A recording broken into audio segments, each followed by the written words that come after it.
kapag nag-stand firm ka sa personal conviction mo na rooted naman sa scripture, hindi maiwasan yung pambabash, panlalait, maling akusasyon, or minsan cancel culture pa nga.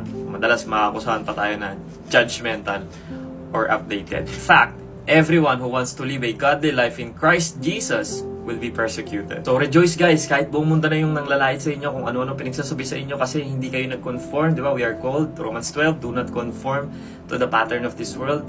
You are blessed. If you are insulted for the name of Christ, you are blessed because the Spirit of glory and of God rests upon you. Alam nyo, from the beginning, the world has always resisted what exposes it. If you were of the world would love you as its own.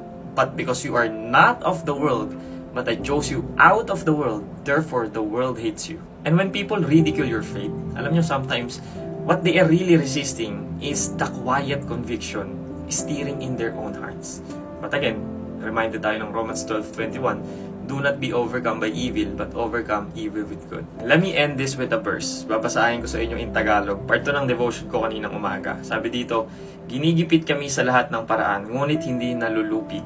Nalilito kami, ngunit hindi nawawalan ng pag-asa.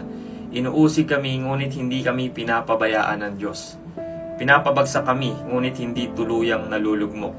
Sa aming paghihirap, patuloy na nakikibahagi ang aming katawan sa kamatayan ni Jesus.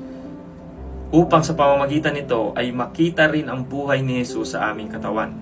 Sapagkat habang kami buhay pa, palagi kaming nasa bingit ng kamatayan dahil sa paglilingkod namin kay Jesus. Upang sa pamamagitan ng aming katawang namamatay, makita rin ang buhay niya. Kaya kahit nasa bingit kami ng kamatayan, nagdudulot naman ito ng buhay para sa inyo.